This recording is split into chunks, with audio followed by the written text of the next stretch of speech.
Hi, everyone, and welcome to a special Inside the Issues edition of Newsmakers TV. I'm Jerry Roberts, and it is Thursday, March 27th, 2025.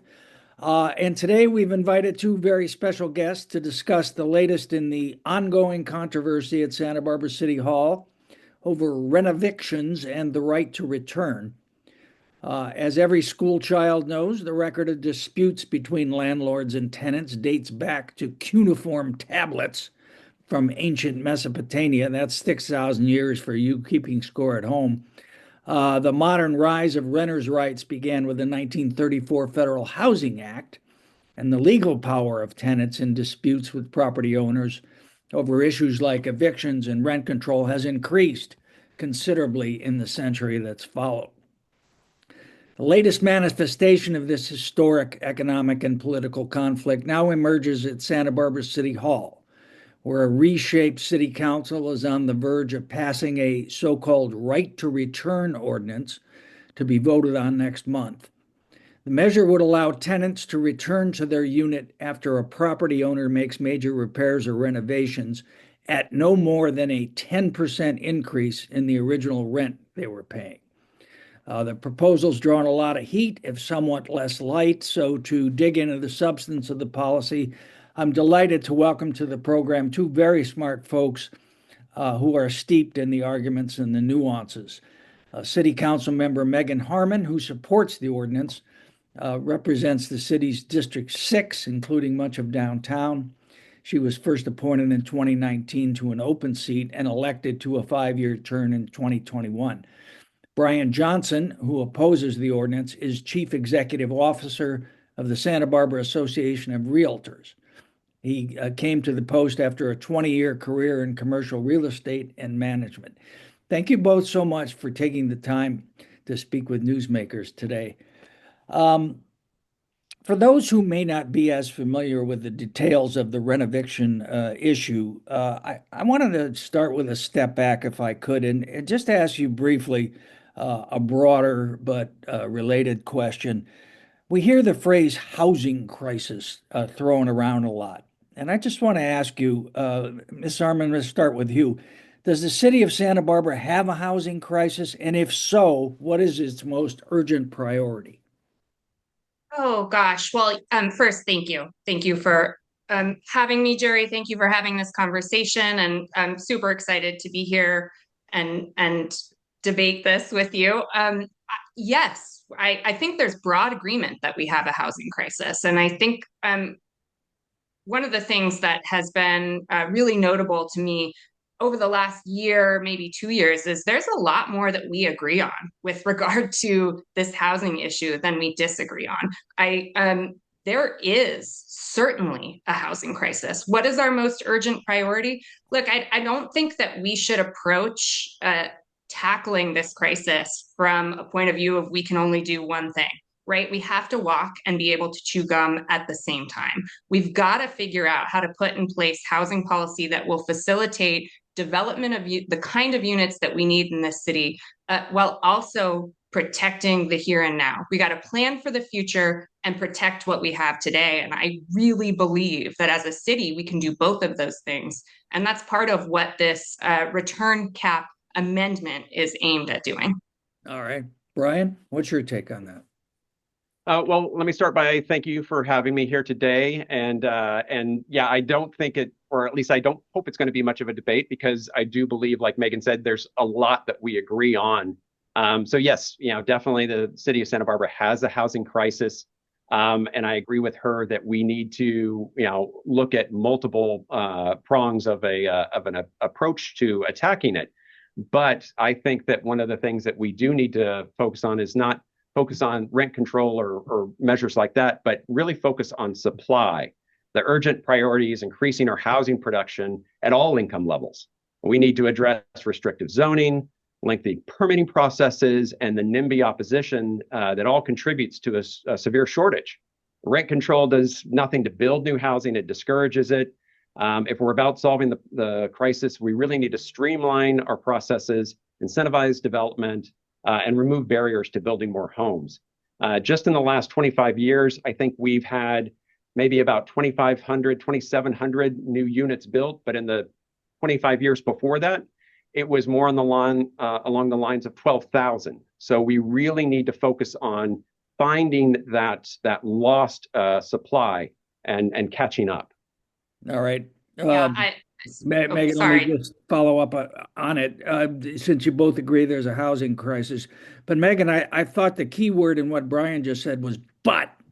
And that's I heard an and, not a but. yeah, and it goes to, I mean, it's a serious question. I mean, but so what is the proper role of city government in addressing this problem? And what has the city done, say, in the last 5 years to improve the problem? And what has it done that's made it worse? Yeah, thank you for this question. I believe strongly that our local government absolutely should play a role in defining the rules of the road of the landlord-tenant relationship. And I would say not only should we play that role, but we have been playing that role for many, many years. So this is not, much as I wish we were breaking new ground, we're simply not doing that. This is a fundamental way that city government protects its community, both with housing policy, but really any relationship, any business relationship, if that's how you want to think of the landlord-tenant engagement, city is involved. Like we set rules around food trucks and around noise ordinances, right? Like it is our job And to e-bikes. and e-bikes, exactly.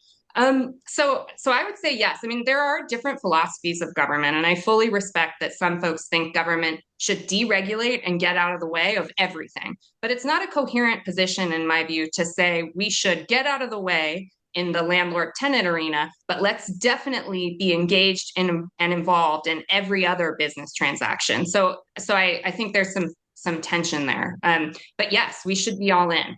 What have we done to improve the situation? Um, well, truthfully, we've done a lot, honestly. We're talking about renovictions specifically here today, and I'm going to try to stay focused on that. But I want to be clear and actually maybe back up a little bit. You talked about this ordinance being up for consideration to ban renoviction. We actually already did that.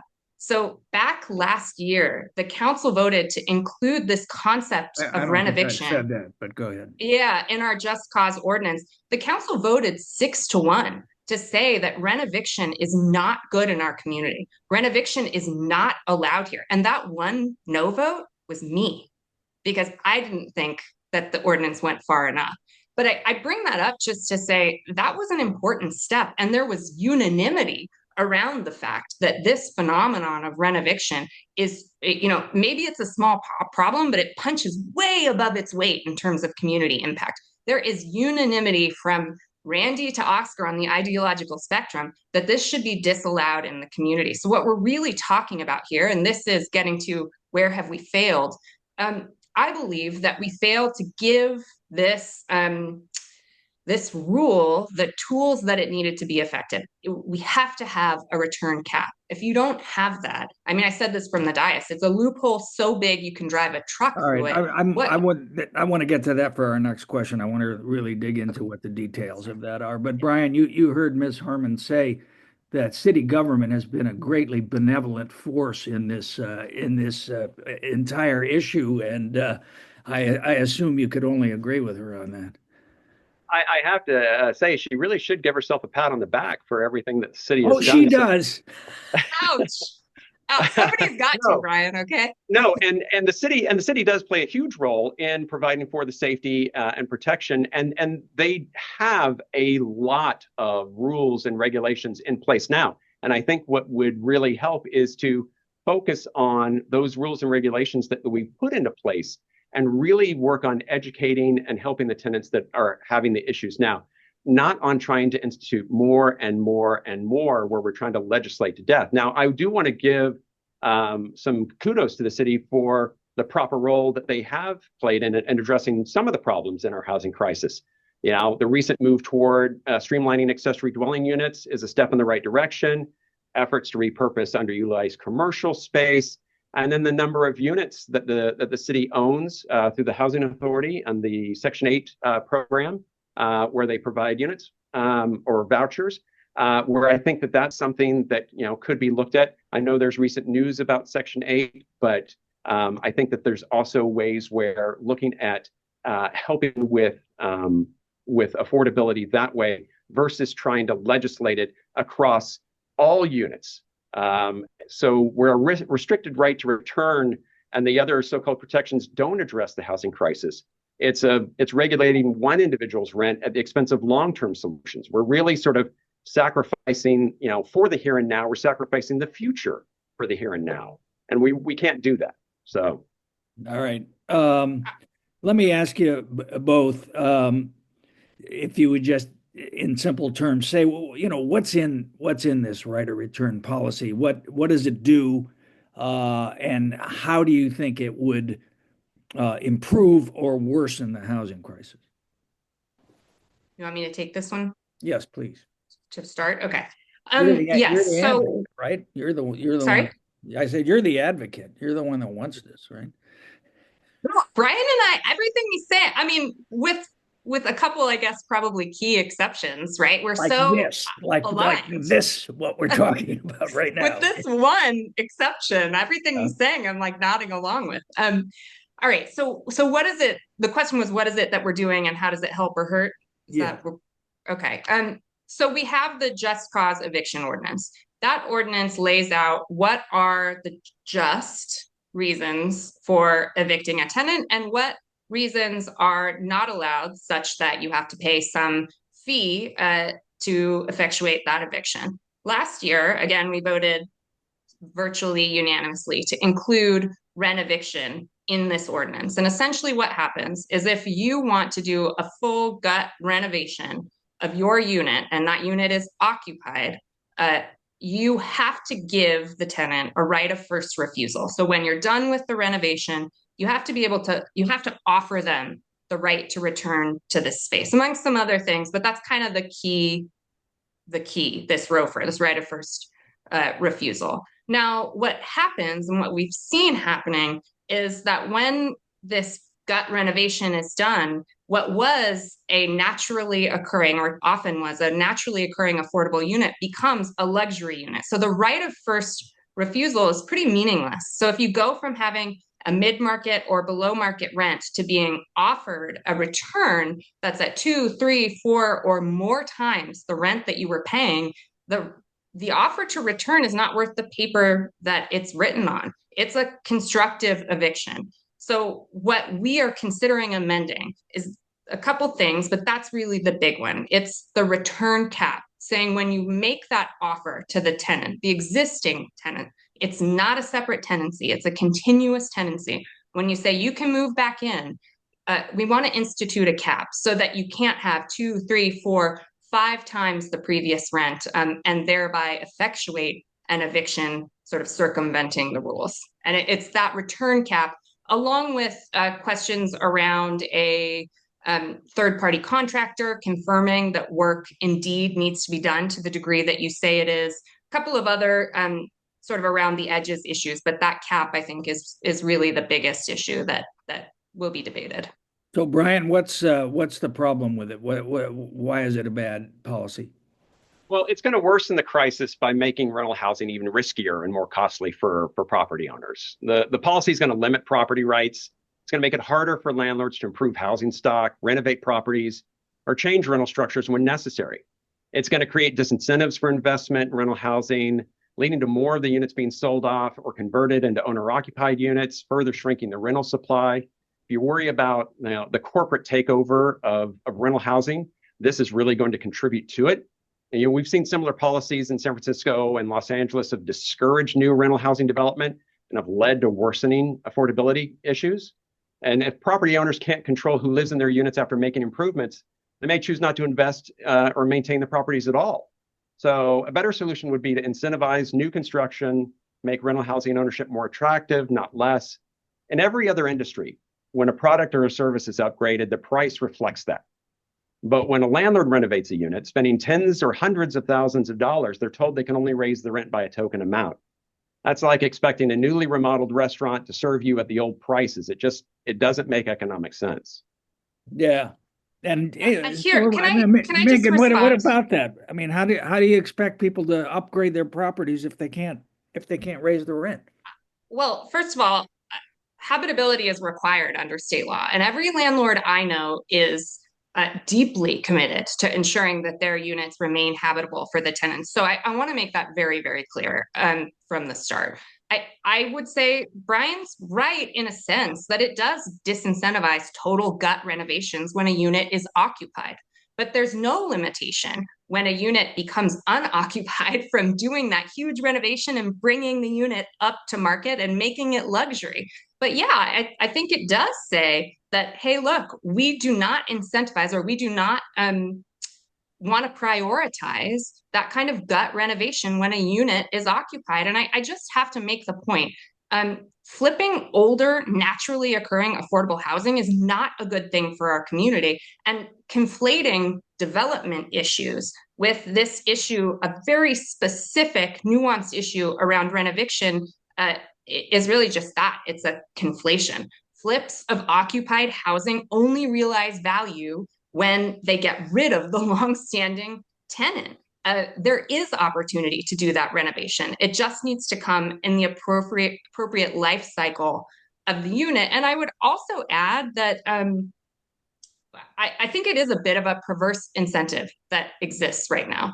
Right now, there is absolutely economic incentive to do a full gut renovation and say, we're going to charge 4 times the rent. What I'd like to do is maybe reverse that and instead to incentivize long-term regular updates and capital improvements that can be amortized over the life of the leasehold. And by the way, amortized to reflect the cost of the yearly increases to the tenant.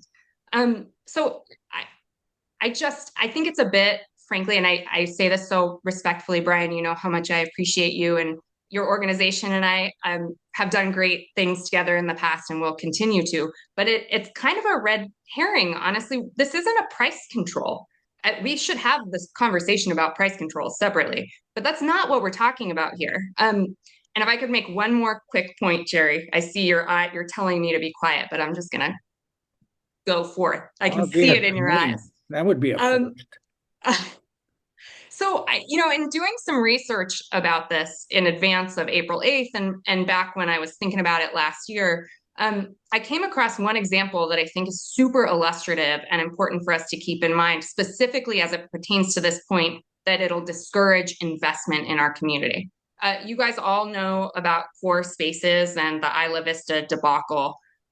What I didn't realize is around the same time that Core Spaces spent, I don't know, $90 million and then flipped and displaced 250 families in IV, they made a similar investment in Berkeley. And so what happened by contrast in Berkeley, and I'm going to look at the numbers to make sure I get it right. They didn't flip and displace, but they built 456 ground up new housing units. They contributed $11 million to Berkeley's Affordable Housing Trust Fund. And there was something like 15 or 20 existing affordable units that they replaced like for like. So we're talking the same economic actor with the same bottom line profit goals. They don't just like Berkeley better than they like Santa Barbara. It's that Berkeley has defined rules of the road around eviction and displacement. And that's what we're trying to do. And that's what we're trying to encourage. Brian, lot to unpack there, but go for it. Yeah. If I might just real quick, a couple of things. It's not a continuation of the tenancy that we're talking about here. It's an actual termination and then a right to return after that. So the tenancy has already been terminated. So basically by saying— There's some legal disagreement there. And I agree on that. But I also want to say that, we're not looking at this as a situation as where it's going to be a luxury remodel. You are looking at situations now with insurance and lending where even if a property owner is not looking to necessarily do a lot of work to the units, they're being forced to by their insurance provider and their lender in order to even just close the deal. There's existing electrical panels. Anything from the 70s now has to be like completely replaced. There's just insurers will not insure on a property, and they're doing the same thing. So this is a legitimate question, not meant to be a gotcha question that I've been thinking a lot about, and you're the perfect person to ask. I believe you. I actually believe that there are huge cost requirements, insurance requirements. Yes, absolutely. Why wouldn't a sophisticated actor, and we're talking mostly about sophisticated actors, why wouldn't they account for those costs in the purchase price? Well, they do. They're accounting for them Right, so they're accounted for. they're accounting for them in the work that they are going to need to do in order to achieve that return. So, we're not talking about a complete like luxury remodel, but we're talking about roofs that have to be replaced. We're talking about plumbing that has to be upgraded. These are all things that naturally occur over the life of a property. And we can't, say, oh, well, we can only come back at a certain amount. There's no way that you can amortize that over the life. I mean, if you spend $100,000 on a unit and only are able to increase rent by, say, $200 a month, you're talking about decades before you can amortize that back out. So really what we need to be focusing on, we've got the right to return. That's something that they did last year. But to say that now you're only going to be able to charge a certain amount after that lease has been terminated, now you've got to start a new lease with a tenant at an old rent, you're basically saying, hey, we're gonna, in order for health and safety, we're gonna make you do these things, or else we're gonna come after you. But oh yeah, by the way, you're not gonna be able to recoup the investment that you put into it. So again, it's gonna force property owners out of the business, or it's gonna force them to not want to try and upgrade their units for as long as possible. Or you're gonna face a situation where you're gonna have the most band-aided repairs that you could possibly imagine. And again, that's going to impact health and safety. And at the end of the day, the tenants are going to be the ones This assumes that no repairs will be done. No, we're not I guess talking that's about also no where I repairs. don't understand. Like, no, we're talking about major repairs. Oh, so over the life of a property, you're going to have things that are going to fail over time, be it plumbing, be it, the actual physical structure itself, the foundations, electrical, the roof, all of these things. And what we have is a very old housing stock. I mentioned at the top of the program that we built so little over the last 25 years that the housing stock we've got is greatly aged. And we have folks that have, done their best over time, but over time, these homes really should be replaced, not just repaired, but replaced. And that's the normal life cycle of a structure, is that, it lasts for so long and then it needs to be almost replaced. It's the old ship of Theseus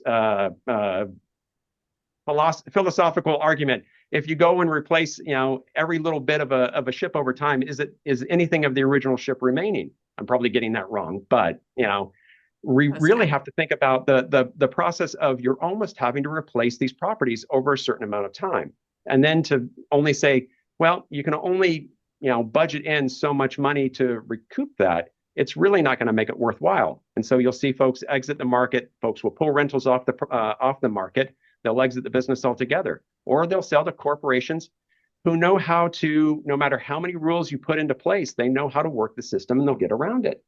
And more mom and pops are leaving this because of that. And all the laws are built around the corporations being able to handle that. And the mom and pops cannot navigate all of the rules and regulations that get put into place, especially when there's the threat of, actual jail time involved. Yeah, let's talk about that issue about the corporation and the rent flippers, because you both mentioned it. Brian, you've said that this amendment would actually increase the problem of corporate owners coming in and buying up properties. Why do you say that? I think, like I was saying, that the more difficult you make it to navigate the process. I mean, previously, even just 5 years ago, before AB 1482 was passed at a state level, you had that's the 5% annual 5% plus CPI. Limit. Yeah. So we've had this rent control from a state level now for 5 years, and we've seen rents still continue to increase. And that was because you're basically inserting between the renter and the property owner regulation and governmental control. And it creates a wedge, a divide between the natural relationship that you had previous to that, where a landlord could actually work and talk and know their tenant. And the more regulation that you put into place and the more rules and laws and ordinances around it, the harder it is for them to navigate that. So they'll go to property management, or they'll go to attorney, or they'll decide that it's just too difficult altogether and they sell. And the companies that come in and buy are the ones that are set up. They have legal departments. They know the rules. They know how to get around the rules, even no matter how many rules you put into place. So it really does sort of, I think, disincentivize the mom and pops from staying in the business. And you end up with much more of a corporatization. Not that I'm against corporations, but you end up with much more of a corporatization around rental housing. And that's not in Santa Barbara for the longest time. Megan, a lot of people say, I believe the last person I heard, which in this case I did. I just that argument made a lot of sense to me. Why is he wrong? Why is he wrong? I don't disagree that the complex web of rules and ordinances from the federal government all the way down to local government does add complexity, and that it's really difficult for a layperson to navigate. There's just like the lawyer in me cannot deny that. That is just absolutely true. Do I think that regulation is causing price increases? I don't believe that that's true. I think if we were to wipe them all out tomorrow, you would not see rents in Santa Barbara go down, not a single dollar. So, maybe that's a thought experiment we could work on. But the question of corporatization is one that I'm very, very concerned about also. And I appreciate that we share that concern, and we have different ways of getting to it. But I'm very happy to hear that you, Brian, and your organization shares that. Personally, one of the elements of this renoviction ordinance is that upon the purchase of a property, you cannot, the exact wording I don't have in front of me, so I'm not going to pretend to quote it, but it essentially requires a year cooling off period between the purchase and the renovation. Now, I understand why that could be problematic from a pro forma perspective, but the reason to institute that is specifically to disincentivize corporate flippers, PE funds, other REITs coming in and making a quick buck on a fast flip and a gentrification. So we have different ways of getting to the same problem, and I respect you very much, but I think, we haven't seen staying out of it work. We haven't had any of these rules in place, and what we've continued to see is corporate ownership and flipping. What I want to do is put some rules of the road in place that's going to disincentivize the kind of investment that comes in to make a quick buck and displace our neighbors, and instead to incentivize investment maybe from corporate owners, hopefully from mom and pops, that at least is reflective of the values that we share universally in this community. And the Berkeley and Ivy example from Core Spaces continues to be illustrative, I think. So you both agree on how big a problem is, but you only disagree 180 degrees on what to do about it. Yeah. I'd love to see an example where we could have a builder come in and build that kind of units, but I think builders have stayed away from our market for the most part, and that sort of size and scale, because it is so difficult to build new stuff. I mean, we just heard about Peter Lewis building his new units downtown because he got so creative. He was able to sort of work around the system. And it's some of the local developers know how long it takes, know how difficult it is.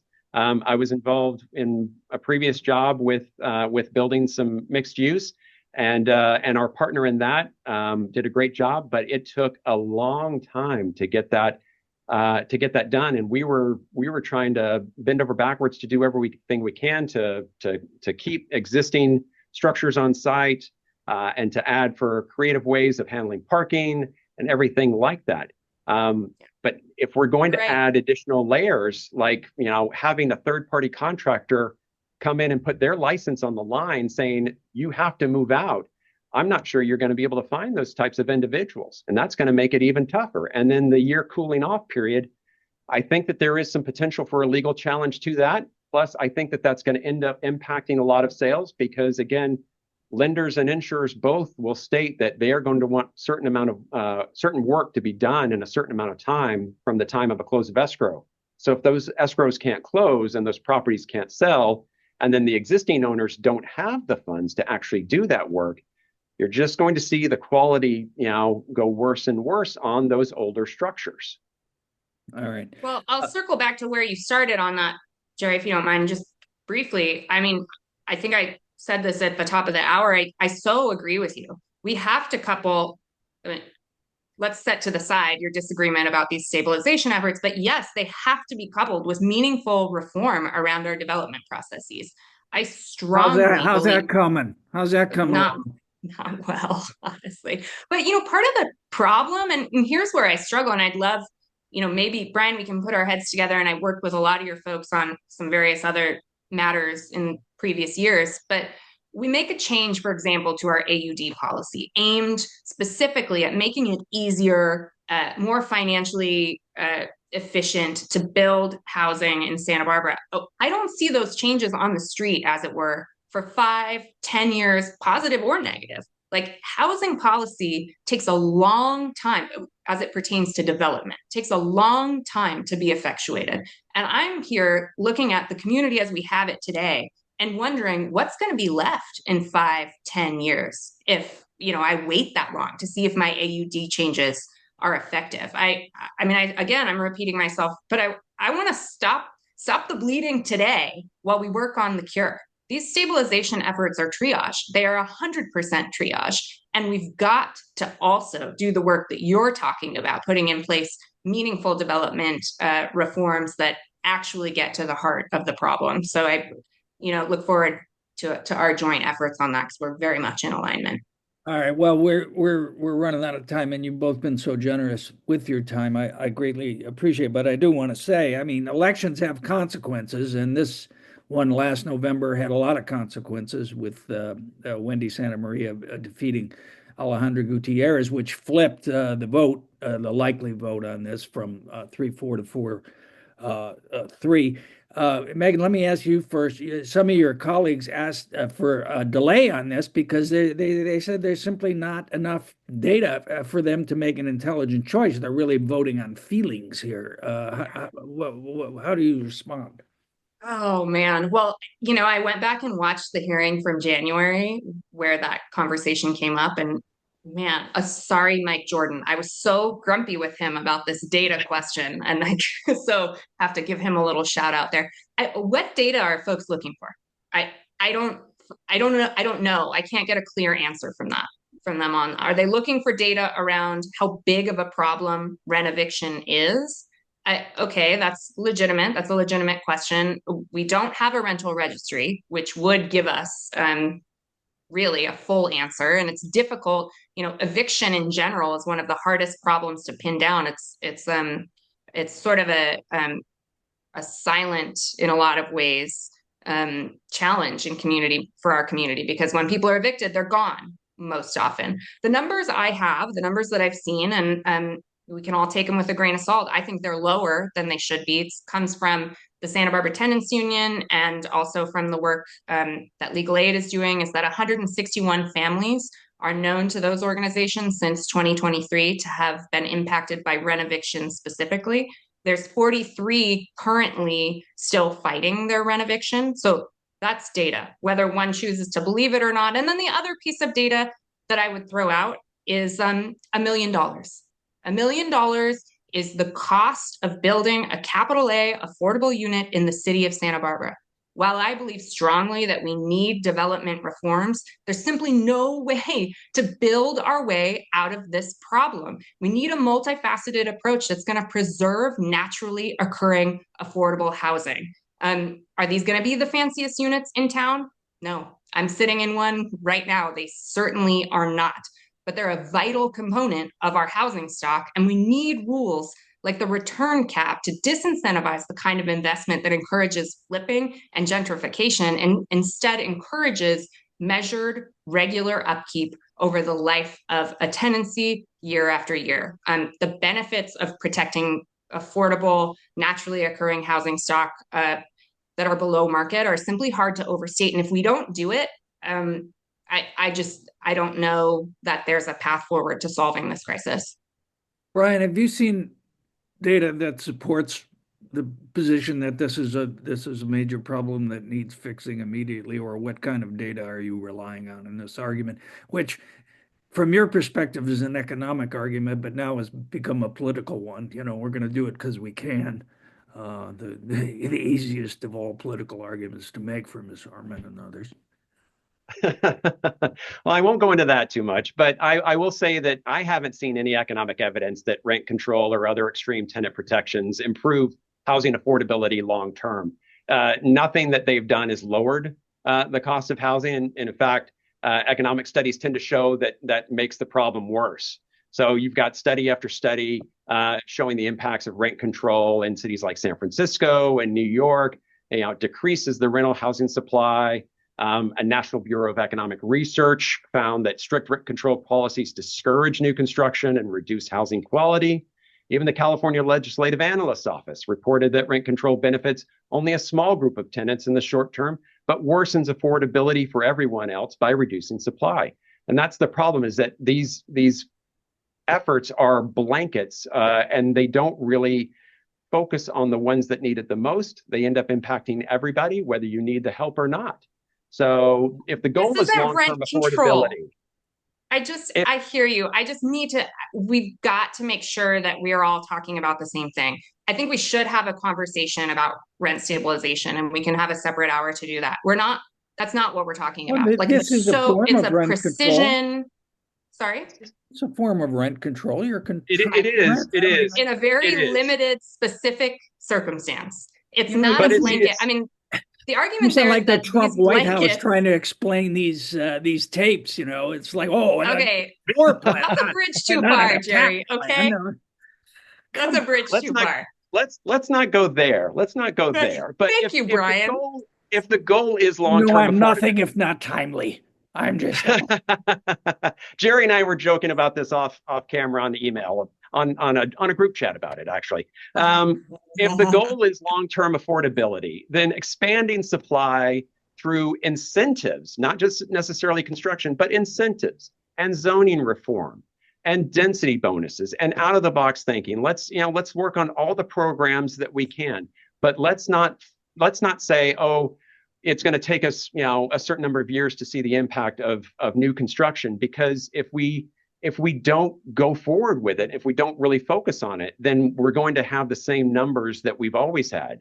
And then it'll just be, we won't see the benefit from it for 5 to 10 years. Well, that doesn't mean we should not do it. It means that if anything, we should double our efforts for it, because we've got to look at what the data will back, and it's supply, and its incentives, and its zoning reform, and its density bonus, and it's all of those things. And I agree that that there are needs for protections, but we have so many of them out there that we aren't even really giving them a chance to work. We're not even really seeing what the benefits are before we're starting to add on more and more.